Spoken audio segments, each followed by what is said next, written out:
ಇದರ ಬಗ್ಗೆ ಕೂಡ ಮಾಡಿದ್ರು. ಸುದೀರ್ಘವಾಗಿ ಉಚ್ಚ ನ್ಯಾಯಾಲಯದಲ್ಲಿ ಪರ ವಿರೋಧ ಎಲ್ಲವೂ ಕೂಡ ವಾದ ಆದ ನಂತರದಲ್ಲಿ ರಾಜ್ಯ ಉಚ್ಚ ನ್ಯಾಯಾಲಯ ಇವತ್ತು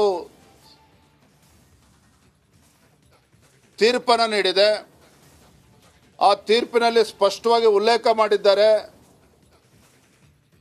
ಸಿದ್ದರಾಮಯ್ಯನವರ ಮುಖ್ಯಮಂತ್ರಿಗಳ ಅರ್ಜಿಯನ್ನು ವಜಾ ಮಾಡ್ತಾ ರಾಜ್ಯ ಉಚ್ಚ ನ್ಯಾಯಾಲಯ ರಾಜ್ಯಪಾಲರು ಕೊಟ್ಟಿರ್ತಕ್ಕಂಥ ಪ್ರಾಸಿಕ್ಯೂಷನ್ಗೆ ಅನುಮತಿಯನ್ನು ನೀಡಿದ್ದಾರೆ.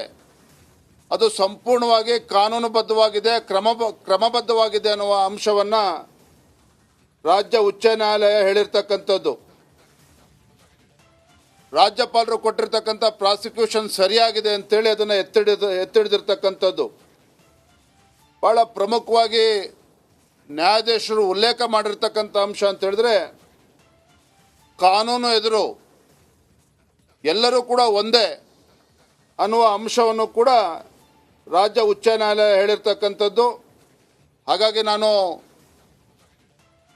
ಈ ಒಂದು ತೀರ್ಪು ಬಂದಿರತಕ್ಕಂಥ ಸಂದರ್ಭದಲ್ಲಿ ರಾಜ್ಯದ ಗೌರವಾನ್ವಿತ ಮುಖ್ಯಮಂತ್ರಿಗಳಾಗಿರ್ತಕ್ಕಂಥ ಸಿದ್ದರಾಮಯ್ಯನವ್ರನಲ್ಲಿ ನಾನು ಆಗ್ರಹವನ್ನು ಮಾಡ್ತೇನೆ. ರಾಜ್ಯಪಾಲರ ಮೇಲೆ ಆರೋಪ ಮಾಡ್ತಕ್ಕಂಥದ್ದನ್ನು ಬದಿಗಿಟ್ಟು ರಾಜ್ಯ ಉಚ್ಚ ನ್ಯಾಯಾಲಯ ಇವತ್ತೇನು ತೀರ್ಪನ್ನು ಕೊಟ್ಟಿದೆ ಅದಕ್ಕೆ ಗೌರವಿಸಬೇಕು, ಉಚ್ಚ ನ್ಯಾಯಾಲಯದ ತೀರ್ಪನ್ನು ಗೌರವಿಸಬೇಕು. ಏನಿವತ್ತು ತಮ್ಮ ಸ್ವತಃ ಮುಖ್ಯಮಂತ್ರಿಗಳ ಮೇಲೆ ಆರೋಪ ಬಂದಿದ್ದ ಸಂದರ್ಭದಲ್ಲಿ ಮುಖ್ಯಮಂತ್ರಿಗಳ ಕುಟುಂಬವೇ ಇವತ್ತು ಮೈಸೂರಿನ ಮೂಡ ಹಗರಣದಲ್ಲಿ ಭಾಗಿಯಾಗಿದ್ದಾರೆ ಅಂತ ನೇರವಾಗಿ ನಿಮ್ಮ ಮೇಲೆ ಆರೋಪ ಬಂದಿರತಕ್ಕಂಥ ಸಂದರ್ಭದಲ್ಲಿ ಗೌರವವಾಗಿ ತಮ್ಮ ಮುಖ್ಯಮಂತ್ರಿ ಸ್ಥಾನಕ್ಕೆ ರಾಜೀನಾಮೆ ನೀಡಬೇಕು ಅನ್ನುವ ಆಗ್ರಹವನ್ನು ನಾನಿವತ್ತು ಮಾಡ್ತಾ ಇದ್ದೇನೆ. Dear friends, Bharatiya Janata Party has relentlessly fighting against this corrupt Congress government. From last 2 months, we have been fighting against corrupt Chief Minister Siddaramaiah ji. We have been fighting against this corrupt Congress government. In Estate Development Corporation scam, Chief Minister himself had agreed on the floor of the House. Yes, scam has taken place in Estate Development Corporation. More than 87 crores has been looted by Congress government, and the concerned minister Nagendra was forced to resign. And then after, when Bharatiya Janata Party took up the issue of Mysore Muda scam, where Chief Minister family is a direct beneficiary in this Mysore Muda scam, and the allegation is against the Chief Minister himself. When Bharatiya Janata Party and JDS wanted to discuss on the floor of the House, when the Assembly was in session, hurriedly, Chief Minister Siddaramaiah ji, very smartly, he is constituted single-man enquiry commission by a retired High Court judge. Then itself, doubts arised. We demanded Chief Minister to answer our questions on the floor of the House. But Chief Minister Siddaramaiah chose to run away from the Assembly. After we decided to carry out our protest, after we successfully planned Padayatra against the corrupt Chief Minister, Mysore Chalo, from Bangalore to Mysore, we carried out our Padayatra against the corrupt Chief Minister. During this period, respected Governor received more than 3 petitions, complaints against corruption that has taken place in Muda scam. Allegation was directly against the Chief Minister of Karnataka, Mr. Siddaramaiah ji. So, respected Governor, after consultation and deliberation. Okay, ಬೆಂಗಳೂರಿನಲ್ಲಿ BY Vijayendra ಆಗ್ರಹವನ್ನು ಮಾಡಿದ್ದಾರೆ. ರಾಜ್ಯಪಾಲ ನಿರ್ಧಾರ ಸರಿಯಾಗೇ ಇದೆ. ಈಗ ಮುಖ್ಯಮಂತ್ರಿಗಳು ರಾಜೀನಾಮೆ ಅಂದರೆ FIR ಆಗುತ್ತೆ. ಈಗೇನಾಗುತ್ತೆ ವೀಕ್ಷಕರೇ, ಈ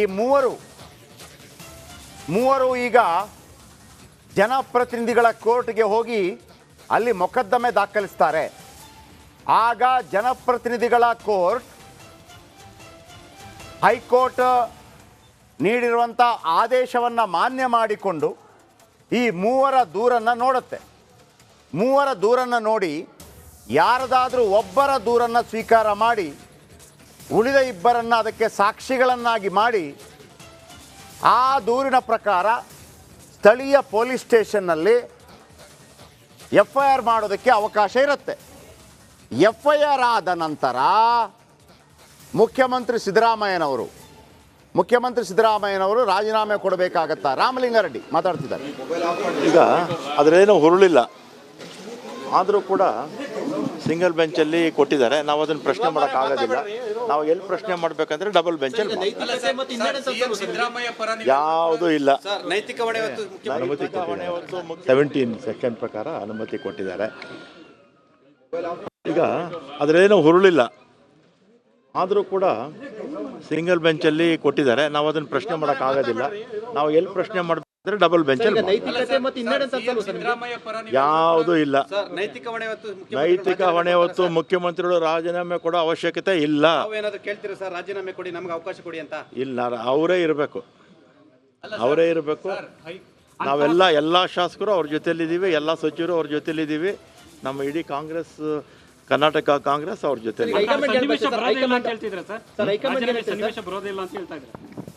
ಹೈಕಮಾಂಡ್ ಹೇಳಿದಾರಲ್ಲ, ಇದು ಕಾನ್ಸ್ಪಿರಸಿ ರಾಜ್ಯಪಾಲರುಗಳ ಮುಖಾಂತರ ದೇಶದ ಎಲ್ಲ ಭಾಗದಲ್ಲೂ ಕೂಡ ಮಾಡ್ತಾ ಇದ್ದಾರೆ.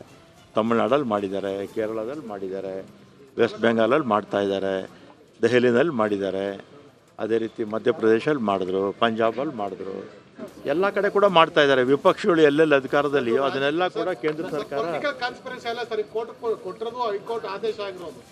ಆಗಿದೆ.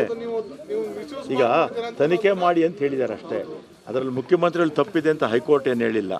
ತನಿಖೆ ಮಾಡಿ ಅಂತ ಹೇಳಿದ್ದಾರೆ. ನಮ್ಮ ಅಭಿಪ್ರಾಯದಲ್ಲಿ, ನಮ್ಮ ವಕೀಲರ ಪ್ರಕಾರ ಆ ತನಿಖೆ ಅವಶ್ಯಕತೆ ಇರಲಿಲ್ಲ.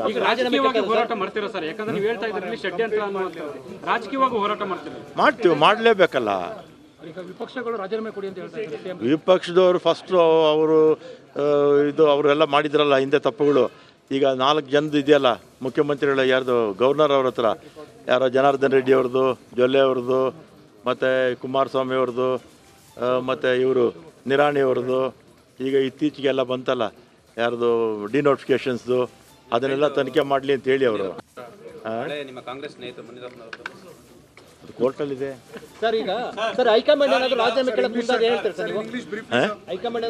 ಹೈಕಮಾಂಡ್ ರಾಜೀನಾಮೆ ಯಾಕೆ ಕೇಳ್ತಾರೆ? ಕೇಳೋದಿಲ್ಲ, ಖಂಡಿತ ಕೇಳೋದಿಲ್ಲ. ಹೈಕಮಾಂಡು ನಮ್ಮ ಇಡೀ ಮಂತ್ರಿಮಂಡಲ, ಇಡೀ ಶಾಸಕಾಂಗ, ಇಡೀ ಕರ್ನಾಟಕ ಕಾಂಗ್ರೆಸ್ಸು ಸಿದ್ದರಾಮಯ್ಯವ್ರ ಜೊತೆ ಇದೆ.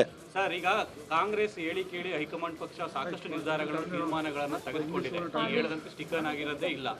ಆದ್ರೆ ಕಾಂಗ್ರೆಸ್ನ ಹೈಕಮಾಂಡ್ ಮುಂದಿನ ದಿನಗಳಲ್ಲಿ ಆಪ್ಷನ್ 2 ಅನ್ನೋದನ್ನ ಏನಾದರೂ ಇಟ್ಕೊಂಡಿದೆಯಾ, ಅಥವಾ ಆಪ್ಷನ್ 2 ಇಲ್ವೇ ಇಲ್ವಾ? ಈಗ ಮುಖ್ಯಮಂತ್ರಿ